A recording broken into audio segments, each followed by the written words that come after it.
We light our chalice this morning with words from Dr. Martin Luther King Jr. It's not enough for us to love our friends, because when you start hating anybody, it destroys the very center of your creative response to life and the universe. So love everybody. Hate at any point is a cancer that gnaws away at the very vital center of your life and your existence. It is like eroding acid that eats away the best and the objective center of your life. Darkness cannot drive out darkness. Only light can do that. Hate cannot drive out hate. Only love can do that.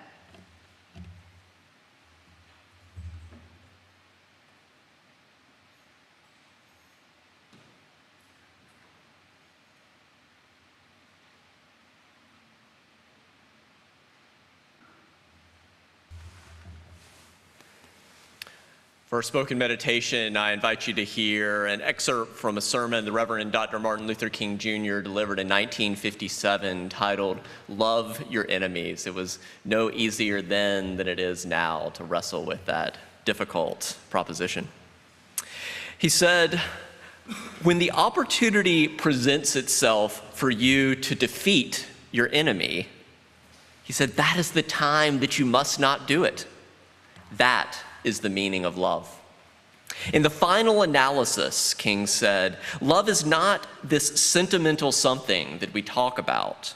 It's not merely an emotional something. Love is creative. It's understanding goodwill for all. It is the refusal to defeat any individual.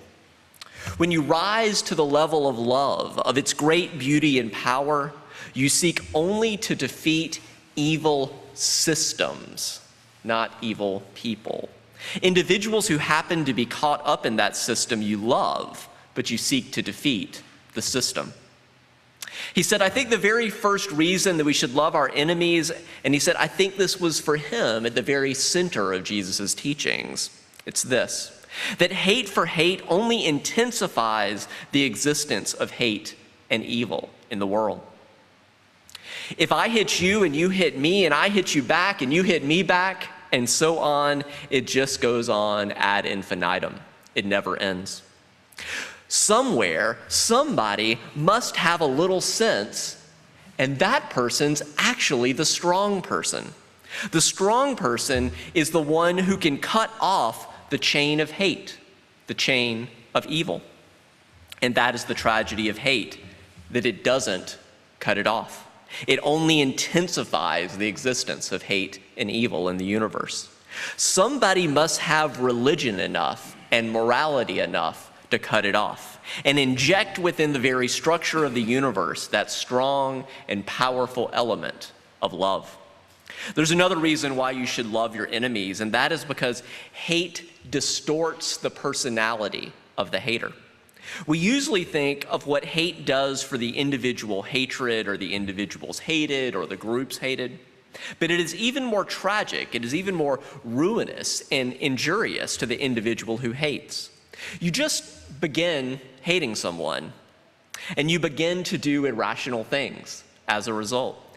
You just can't see straight when you hate. You can't walk straight when you hate. You can't stand upright. Your vision is distorted.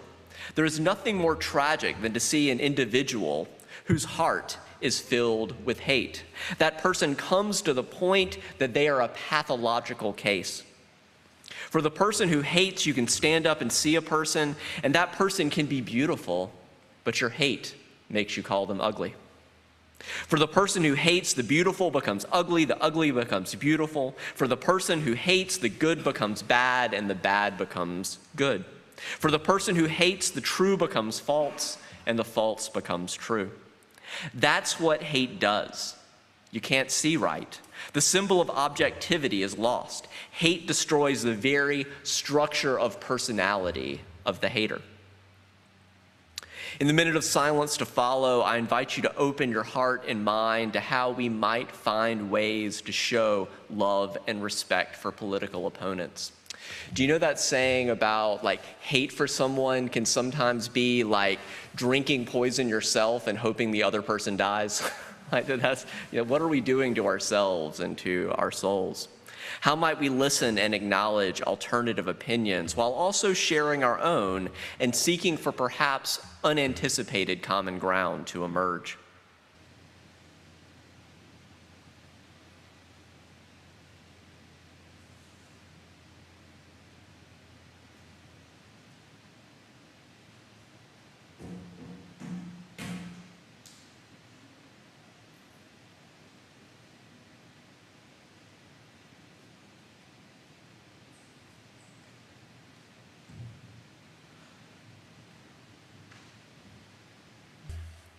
Well, good morning.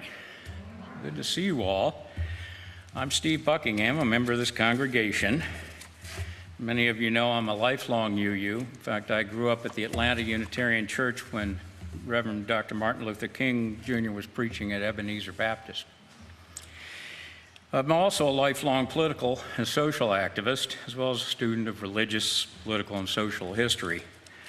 Early on, though, I learned that political tribalism could lead to violence when I was beaten up in my high school gym class for leading the local presidential campaign for that civil rights radical Hubert Humphrey.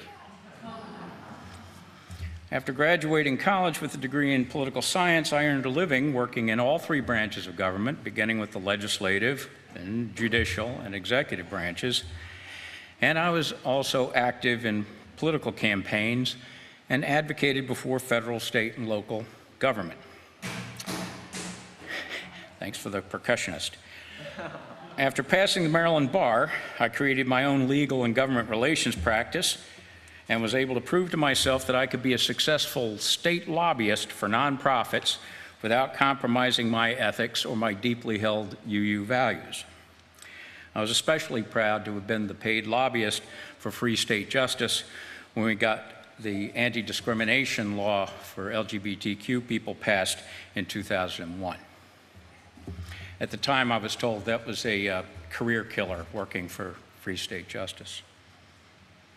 When UUSJ, Unitarian Universalists for Social Justice, in the capital area was formed in 2000, I served on its first board of directors and chaired its advocacy committee for 5 years. In 2005, I helped create the UU Legislative Ministry of Maryland. I've been on its board since then, and I've been its chair for the last 7 years. Last year, I ran the statewide effort to UU the Vote in Maryland, and I wrote a guidebook on how to talk to people who don't vote. In short, my lifetime of experience has given me an understanding of how change has happened and can happen in our society, what is possible and what is counterproductive. I do not subscribe to the magical thinking about creating a class-based revolution that will make everything somehow okay. Nor do I think that all you need is love. However, we must bridge the political divides if we hope to save our democracy. And I firmly believe that love must be the driving force behind and a key component of any successful effort. How many of us have struggled with friends or family members who espouse beliefs that are at odds with ours? Beliefs that seem anathema to us. We don't understand them. We don't know how to talk to them. America has been sorting itself into red and blue camps geographically, religiously, and culturally for a long time. And, sorry to say it, but each side has become more extreme over time, as they talk only to like-minded people. This is objectively true for both sides, regardless of who started it. Remember, it wasn't that long ago that many Democrats were openly pro-life or pro-gun, and others were not sure about marriage equality or trans rights, or even concerned with Confederate statutes around the country. And only recently, there were Republicans who supported civil rights legislation, and some supported abortion, affirmative action, gun control, and trans rights. That's all changed. Each political camp now has leaders and media that perpetuate the division and feed a continuous stream of information that attacks the other side. The divide has grown in recent years, and it has become much more dangerous. Fortunately, thoughtful people on both sides are concerned about the divide and exhausted by the constant warfare between the opposing camps. The country singers I sang from today are an example. So what can we do? Many who have trouble understanding their political opponents find it easier to dismiss them as backwards, ignorant, gullible, or malevolent.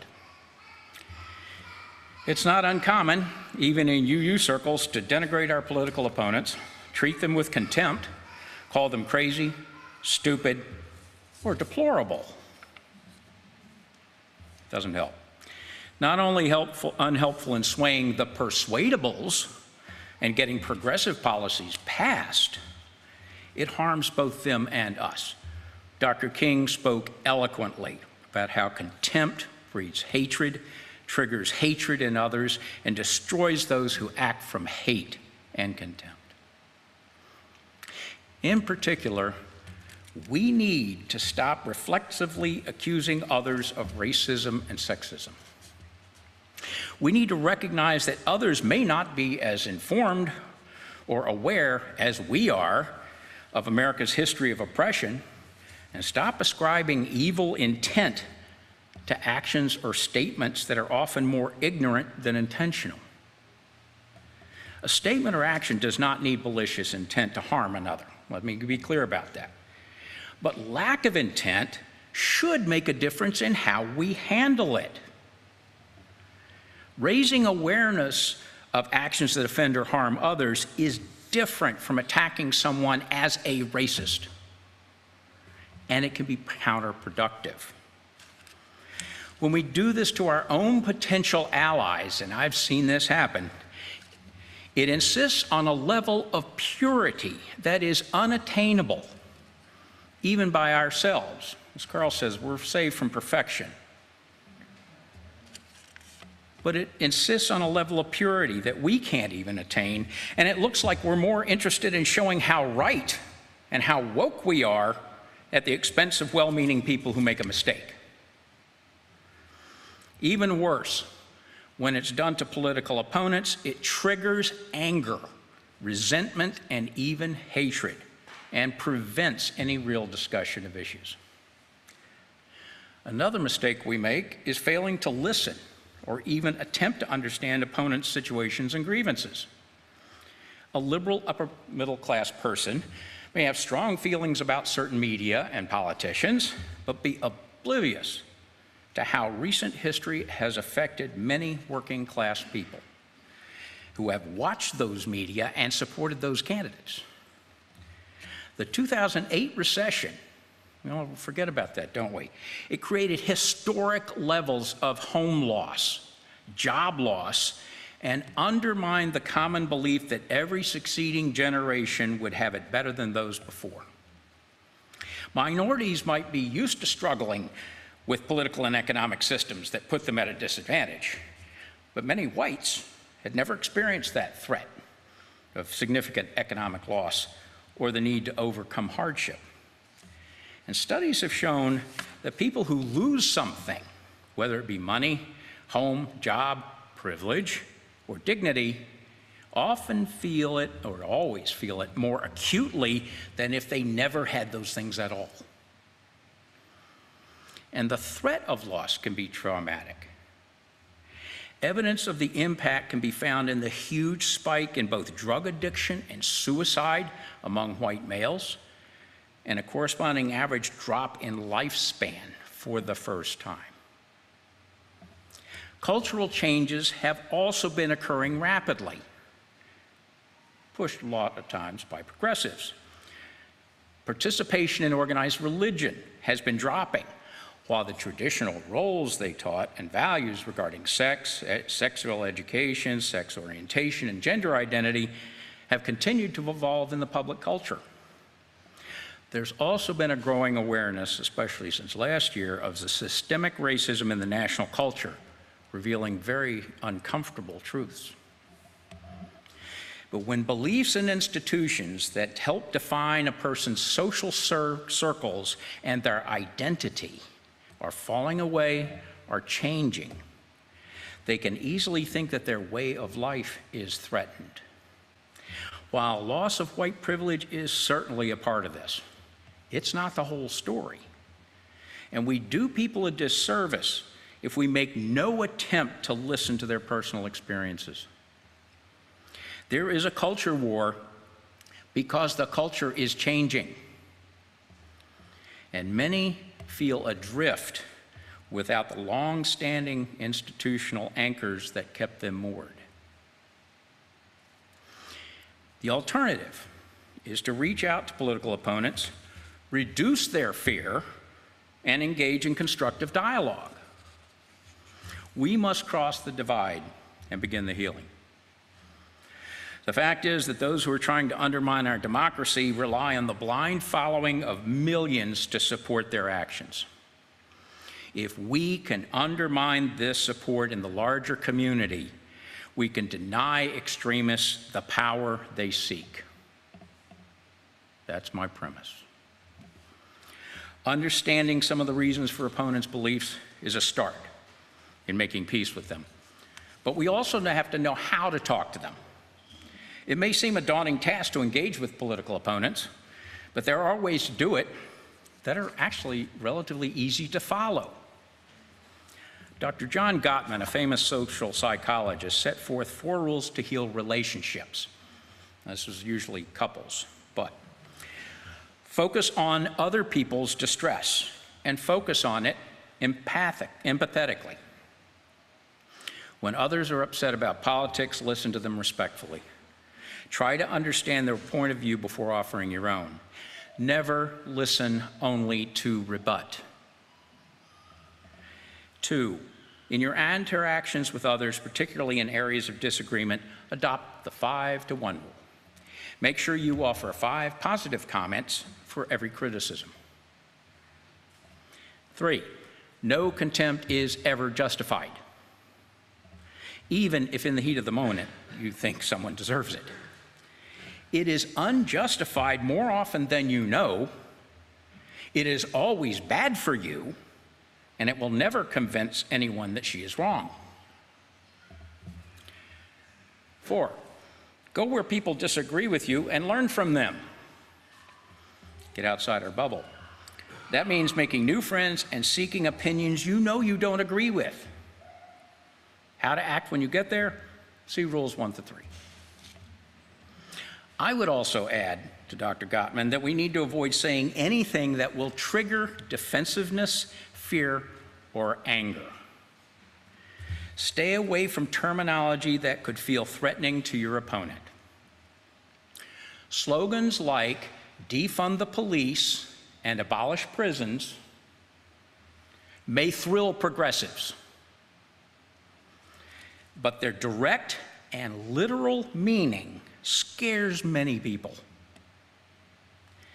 including many moderates and liberals, including a majority of African Americans, the polls show. There is a reason that Maryland's African American Speaker of the House, Adrienne Jones, did not couch her strong police reform proposals that passed this year in terms of defunding the police. Could have killed him. In his book, Thank You for Arguing, Jay Heinrich says, fear compels people to act, and compulsion precludes a choice. No argument there, only naked instinct. The last thing we need is highly motivated opponents taking action out of fear, even if we think the fear is unreasonable. Insurrection, voting, those are ways to act. Best to avoid triggering fear in any way. As a positive strategy, move away from talking politics and politicians and about focus on issues instead. Many people, you might not be surprised, many people who express a contrary ideology also support many progressive issues and policies. Stop talking about what group you identify with and start talking policies. One way to do this, Heinrich suggests, is to move every conversation from the past tense through the present tense to the future tense. The past tense involves conversations about blame. Who did what terrible thing? Benghazi. We use the present tense to talk about values. That is wrong, this is right. The present tense involves what is important to you, and it can be helpful to clarify respective positions. But it's not usually enough to reach agreement. To do that, you have to move to the future tense, because that is a deliberative discussion, because it involves choices. Where do we go from here? How do we solve this problem? There's real discussion there. If your conversation, for example, starts with accusations about how awful your side is or how they messed up a particular issue, you can start talking about what you believe in, a value statement in the present tense. Then you can ask your political opponent how they would go forward to solve the problem. Look for places where you can agree. There is nothing wrong with conceding a fact or an idea that they express, but then use them to make your own point. I recently had a discussion with a relative who stated he didn't think we needed more to remove Confederate statues or rename military bases. His reason? It's history. I agreed. It's history. Those people were part of history, but they betrayed their country and fought to preserve slavery. And I could see how African Americans would feel resentment that the country they fought now honored them. He conceded the point. Another tactic, especially good when dealing with bullies, is to ask questions. Sometimes the only practical response is to get them to challenge their own assumptions. Don't strike back. Undermine their opinions by getting them to think about how they define their terms.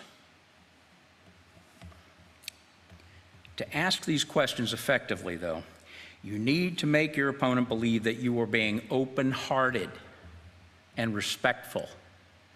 Keep in mind that the most hateful opinions are held by good people. Ask your questions as a friend. Love can conquer all. At the very least, you'll make people's comfortable assumptions a little less comfortable. At best, your agreeable stances help you achieve the nirvana of argument, agreeability. Now, what do you do when you don't feel the love? In his book, Love Your Enemies, Arthur Brooks says, your opportunity when treated with contempt is to change at least one heart, yours. You may not be able to control the actions of others, but you can absolutely control your reaction. You can break the cycle of contempt.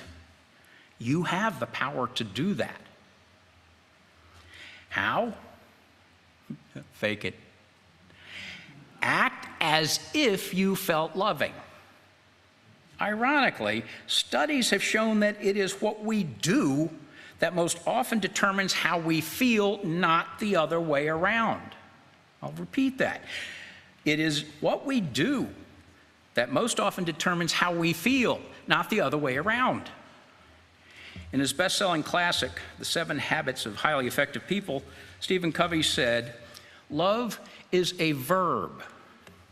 Love, the feeling, is a fruit of love, the verb. Love is something you do, sacrifices you make, the giving of self. Love is a value that is actualized through loving actions." And as Brooks says, you don't have to feel unity and brotherhood. We simply need to act in a spirit of unity and brotherhood, and the feelings will follow. By the same token, if we allow ourselves to indulge in habits of contempt, frowning as we listen to talk radio, getting angry at the latest outrageous statement from a politician, our emotions will follow those actions as well. Also, show gratitude. Gratitude is quite simply a contempt killer.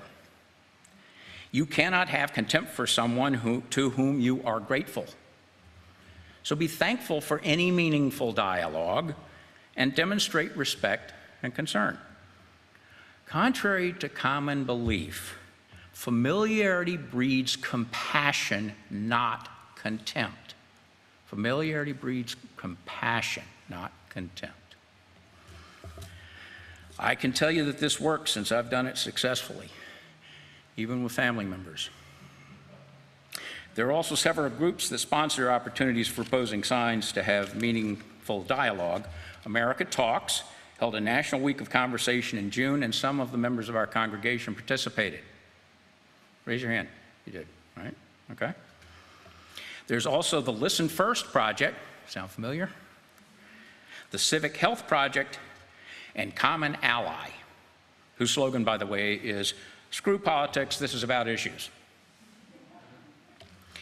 I've also conducted training and deep canvassing to engage people and encourage voting, and there are many ways to get started.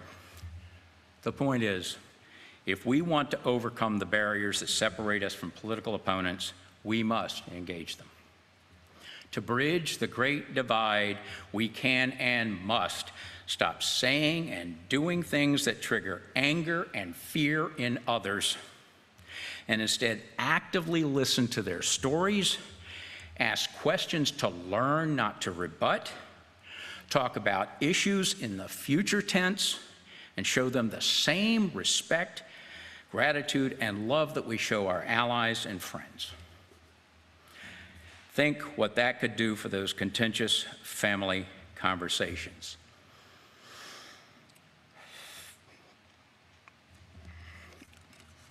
It has already helped mine.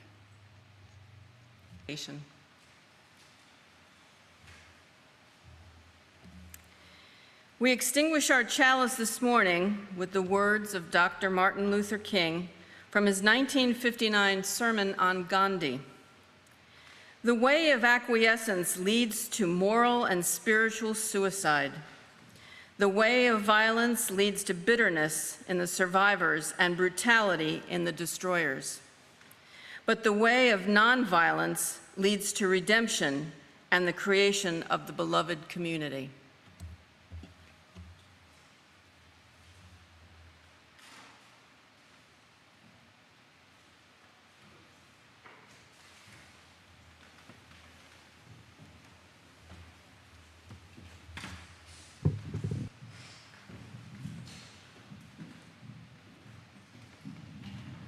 Say just a few quick things that are really just what I've found most personally helpful to me along the lines of what Steve was describing.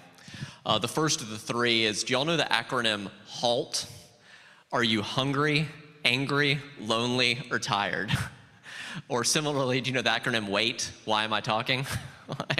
Have you ever found yourself in those situations? Wait, why am I still talking? I'm just digging myself deeper into a hole. But no, HALT is if you notice that either of the people in an argument or about to enter into a controversial discussion, or if any of them are hungry, angry, lonely, or tired, you're best advised to stop, remedy those things, and then come back when you can both kind of be your best selves. The second is whether you're really entering into a dialogue with openness to change, or whether you're just entering into a dialogue wanting to convince others. And the most strategic way I've found for this is mutual openness about what would change your mind. So to actually maybe even go into separate rooms and think a little bit and write down regarding whatever issue, what would actually change your mind about this issue, if anything, and have the other person do the same. What would actually change their mind, if anything? And that may get one or both of you really clear, like, just so we know going in, there's nothing you can do to change my mind. And then it's kind of like, okay, good to know. Then maybe at that point, it's just like beating your head against a brick wall. The wall doesn't change, but your head starts to hurt. So the third and final one is the most sophisticated, and I'm only going to go very briefly into it, but it's a psychological technique called motivational interviewing. So if you ask psychologists, what's one of the best ways you can change your mind, it's called motivational interviewing. And very, very brief, you try to get to what is the underlying value. So I'll use the vaccines as an example. So it's going, instead of just debating about the vaccines, it's getting to what's underneath this, which would typically be, for example, I'm deeply worried about the health and safety of my children, or I'm deeply worried about my own health. Like, what's that underlying value that's underneath? And then that can sometimes open up, okay, so if this really is about the health and safety of yourself or your children, then you can kind of probe around questions there. They can kind of be, well, what if you don't get the vaccine? How might that affect the danger and endanger the health? So that can just open stuff up. What's that? Again, motivational interviewing. What's the deeper motivation? So I just offer you those things. But most importantly, as Steve reminded us, as we enter into controversies, continue your journey with love. Contempt, Gottman's really right about contempt. Contempt, he could enter into a room, and if he saw a couple that had contempt for each other, he'd be like, 90% they're getting divorced. Like, if you have contempt for your partner, it's just super toxic. So may we continue our journey with love. Care for one another, care for this one earth, do justice and make peace. And as you go, whatever taste or touch you've had in this time and place of hope, of love, of peace or joy, that goes with you out into the world. We really are different for having spent this time together. May you live boldly. May you live with thanksgiving.